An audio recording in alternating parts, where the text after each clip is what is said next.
चुके हैं inquire today के साथ और मैं हूँ रितिका। धारा 370 एक ऐसा मुद्दा जिसे याद करके जो है गवर्नमेंट से किए हुए वादे, जो उन्होंने आश्वासन दिए थे लोगों से, वो सब याद आ जाता है। चाहे बेरोज़गारी ख़त्म करने की बात हो, जम्मू कश्मीर को स्मार्ट सिटी बनाने की बात हो, सब जो है वो याद आ जाता है। अब इन सब मुद्दों पे बात करने के लिए हमारे साथ जुड़ चुके हैं योगेश सैनी जी, जो कि फॉर्मर मिनिस्टर है कांग्रेस से। हम उनसे जुड़ते हैं, उनसे बातचीत करते हैं। नमस्कार, सबसे पहले आपका स्वागत है। थैंक यू डियर, आप दोनों का बहुत बहुत शुक्रिया। सर, जिस तरह हमने पहले कहा, धारा 370 एक ऐसा मुद्दा जिसे याद करके सब जो गवर्नमेंट ने वादे किए थे, आश्वासन दिए थे जम्मू कश्मीर के युवाओं को कि बेरोज़गारी ख़त्म कर दी जाएगी, किस तरह जो बेरोज़गारी ख़त्म की गई है? बेसिकली देखा जाए तो ये जो आपने क्वेश्चन मुझसे पूछा, ये पर्टेनिंग तो मुझसे करता नहीं। ये क्वेश्चन तो बेसिकली पूछना चाहिए थे भाजपा के लोगों से, भारतीय जनता पार्टी के लोगों ने, जो कई सालों से एक रट लगाई हुई थी कि 370 को हम जब भी सरकार बनेगी 370 को तोड़ेंगे। तो मैं भी आपके माध्यम से यही पूछना चाहता हूं उनसे कि 370 तोड़ने के बाद और ख़ासकर स्टेटहुड ख़त्म करने के बाद जम्मू कश्मीर की आवाम को क्या मिला।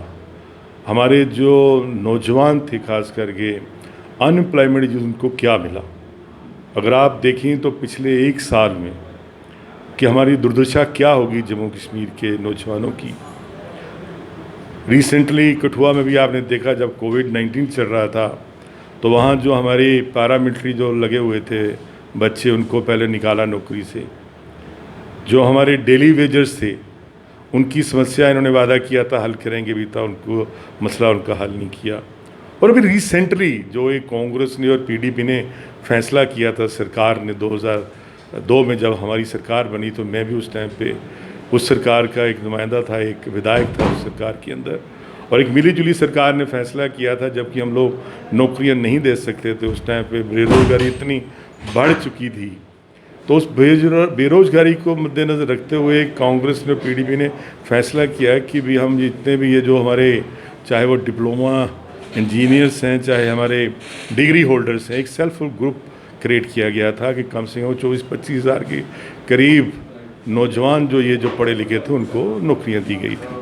आज बड़े अफसोस के साथ कहना पड़े कि ये सरकार जो, जिसको हम कहते हैं कि भाजपा की ही सरकार है, दिल्ली के अंदर उनकी सरकार और उनके नुमाइंदे यहाँ पर बैठे हुए हैं, तो उन्होंने इमीडिएटली उनको क्वेश कर दिया और उनको बेचारों को सड़कों पर छोड़ दिया। हम लोग तो उसकी घोर निंदा करते हैं। तो सरकार को चाहिए कि ये फैसला वापस लेना चाहिए। और ये मैं कहता हूँ कि भी ये 370 और स्टेटहुड तोड़ने के बाद ये फ़ायदा मिला जम्मू कश्मीर की आवाम को। जिस तरह आपका कहना है कि फ़ायदा क्या हुआ ये तो हमें भी नहीं पता, साथ ही साथ जो देखें, धारा हटाई गई तो जम्मू कश्मीर को यूटी में तब्दील कर दिया गया। डोमिसाइल सर्टिफिकेट बहुत ज़रूरी हो गए हम जम्मू कश्मीर के युवाओं के लिए। तो उस डोमिसाइल सर्टिफिकेट बनाने के लिए जो है बहुत सी मुश्किलें आ रही हैं, 4G नहीं चल रहे हैं।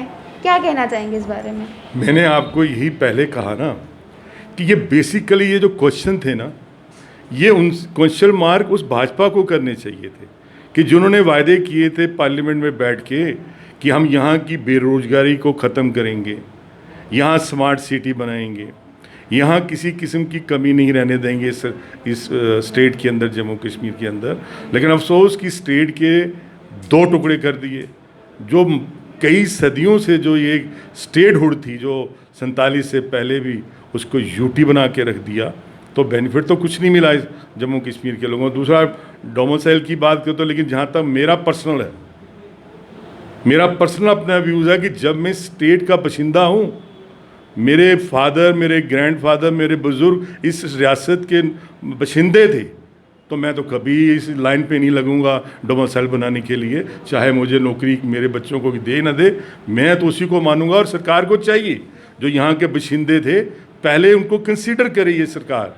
भाजपा को चाहिए, भाजपा को लोगों को चाहिए, जो बड़े वादे करती कि 370 तोड़ने के बाद हम लोगों को ये बेनिफिट देंगे। क्या बेनिफिट दिया कि जो यहाँ के हम बाशिंदे थे, जो पुराने जो रहने वाले यहाँ के लोग थे, उनके स्टेट सब्जेक्ट को भी ये नकार रहे हैं। पहले उनसे पूछना चाहिए कि ये जो स्टेट सब्जेक्ट है, ये स्टेट सब्जेक्ट जो है, इसको माने कि वाकई ये लोग यहाँ के बाशिंदे हैं, बाद में वो फैसला करे डोमिसाइल के साथ। आज देखिए कि इतनी लाइनें लगी हुई हैं। एक तो करप्शन का जरिया बन गया ये जितने भी हमारे ऑफिस हैं डिस्ट्रिक्ट एडमिनिस्ट्रेशन के अंदर कि हमें ये सर्टिफिकेट चाहिए, हमें ये बी सर्टिफिकेट चाहिए, हमें सी सर्टिफिकेट चाहिए डोमिसाइल बनाने के लिए, ये तो उनसे क्वेश्चन मार्क करने चाहिए। आज की डेट में हम तो यही कहने हैं कि भाजपा ने इस जम्मू कश्मीर की रियासत को, चाहे वो बेरोजगार हमारा साथी है, नौजवान है, नस्ते नबूल करके रख दिया, तबाह करके रख दिया। जिस तरह आपने कहा वादा किया था जम्मू को स्मार्ट सिटी बनाया जाएगा, परसों देर रात बारिश हुई, सर्कुलर रोड पे रोड जो है वो गिर गई, वहाँ पे मलबा जो था नीचे सीधा एक छोटा परिवार रहता था, उसके घर में पूरा पानी भर गया। वहाँ पे एडमिनिस्ट्रेशन से कोई या प्रशासन से कोई उठकर नहीं गया कि किस तरह वहाँ पे जो है कैजुअलिटीज़ हुई हैं, किसको क्या नुकसान हुआ है। मैं तो कई महीनों से लड़ रहा हूँ इस सरकार के साथ, खास करके लोकल एडमिनिस्ट्रेशन के साथ। मैंने कई बार इनको चेताया और मैं ऑन स्पॉट भी गया हूँ कि ओल्ड सिटी से मैं पुराने शहर से विधायक भी रहा हूँ 2002 में, और उस टाइम पे हमें मालूम है हमने कितनी पार्किंग फैसिलिटीज़ की प्रोवाइड की थी और कितने पार्किंग स्पॉट्स बनाए थे यहाँ जम्मू शहर के अंदर। और हमारी बार बार यही डिमांड थी, खास करके जो सर्कुलर रोड का एरिया है टूवर्ड्स अब डीसी ऑफिस से चलेंगे तो लेके ऊपर पाइन तीथी था, यहाँ जितने भी हमारे एडजॉइनिंग जो लोग रहते हैं, जितने भी महल्ले हैं, चाहे वो हम कह दें बाबा लाल जी की गली है, चाहे हमारा पक्की टक्की का एरिया है, चाहे जलौका मल्ला हम लोग कह लें, चाहे पीर मिठा कह लें, ये जितने लोग थे इन लोगों के पास पार्किंग की व्यवस्था नहीं। खासतौर से वो एक वीआईपी रोड मान लीजिए। मैं वही चीज़ कहने लगा हूँ कि हम लोगों ने इनसे डिमांड की थी, और दुख की बात तो ये है कि जब ये भाजपा सरकार के अंदर थी पिछली महबूबा मुफ्ती साहब के टाइम पे, तो यहाँ महबूबा मुफ्ती ने सर्किल रोड पे एक स्पॉट पे फाउंडेशन स्टोन रखा था पार्किंग के लिए। आज कारपोरेशन उनकी है, कारपोरेशन में नुमाइंदे उनके बैठे हुए हैं।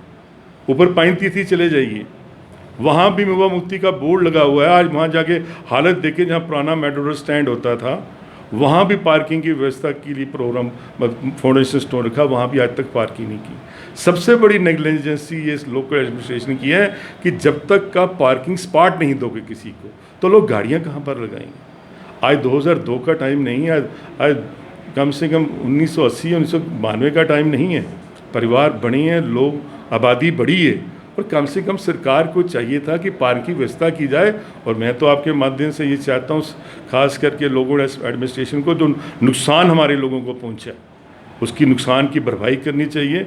और आपके कहना कि भी बड़े अफसोस की बात है कि आज तक सरकार का कोई नुमाइंदा भी वहाँ पर नहीं गया कि जाके एक बार पूछता तो सही कि क्या वजह हुई है। और इंक्वायरी होनी चाहिए कि वहाँ अगर कोई वहाँ ड्रेनेज सिस्टम था, वो क्या कौन सा सब स्टैंडर्ड मटीरियल लगा के उन लोगों ने वहाँ हालत ऐसी कर दी, गाड़ी सड़क पे खड़ी और रात को इतनी ज़्यादा बारिश नहीं पड़ती, थोड़ी सी बारिश पड़ती है और गाड़ियाँ नीचे चली जाती हैं और इतना नुकसान उठाना पड़ा उस परिवार को भी। ये तो बड़ी शर्मनाक बात है सरकार के लिए।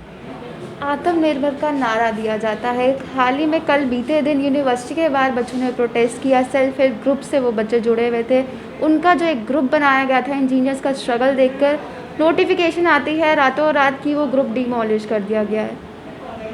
मैं वही तो कह रहा हूँ कि भी आज भी हमारे कांग्रेस के प्रवक्ता ने प्रेस कॉन्फ्रेंस करके डिटेल बताई होगी सारी कि भी ये बड़ी अफसोसनाक बात है कि भी जो बेरोजगार जो इंजीनियर या डिप्लोमा होल्डर थे, रातों रात ये फैसला जो सरकार ने किया जो नादरशाही हुक्म है, ये सरकार नहीं चल रही, ये एक डिक्टेटरशिप चल रही है कि जब चाहो जो आपको मंजूर हो जा।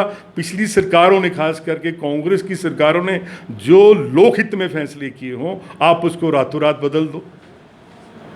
मैं तो चाहता हूं कि आप मीडिया को, खास करके हमारे जम्मू के मीडिया को इनसे सवाल पूछने चाहिए कि हम तो कहते हैं कि आज चुनाव कराइए, लोग आपको जवाब देंगे, जनता आपको जवाब देगी कि जो आपने वादे किए थे 370 टूटने के बाद वो वादे कहाँ गए आप लोगों के। ये जो कॉरपोरेटर यहाँ पर बैठे हुए हैं, कौंसिल कॉरपोरेशन जो यहाँ पर बैठी हुई है, इनके जो नुमाइंदे हैं मेंबर पार्लियामेंट, आज एक member parliament prime minister house के अंदर बैठे हुए हैं, आज उनको होश नहीं है कि क्या हो रहा है जम्मू कश्मीर के अंदर के साथ, हमारे जो बेरोजगार जो तबका है उनके साथ क्या हो रहा है। इनके राज्य में बेरोजगार की बढ़ी होगी, महंगाई बढ़ी है, ज़्यादा नुकसान हुआ आम जनता को, कोई फ़ायदा नहीं हुआ। इस करके ये कराएं आज चुनाव तो लोग इनको मुंह तोड़ जवाब देंगे। जब पहले हमारे गवर्नर थे मुर्मू साहब, उनसे किसी कांग्रेस नेता को नहीं मिलने दिया गया था। अब जो नए हमारे एलजी साहब आए हैं, क्या उनसे मिलने दिया जाएगा? देखिए, मैं उनकी तो बात कुछ कह नहीं सकता। अपना अपना नज़रिया होता है। एक तो वो ऐसे तबके से ताल्लुक़ रखते थे जिसको हम ब्यूरोक्रेट तबका कहते हैं। उनकी सोच क्या थी वो जाने, अब तो वो चले गए। क्योंकि जो दिशा निर्देश उनको दिल्ली से मिलते थे, ये लोग कई लोग कहते हैं जो सरकार के अंदर हैं, दिल्ली के अंदर की भी जो लोकल जो यूनिट है इनका, कि भी हमारी तो सरकार नहीं।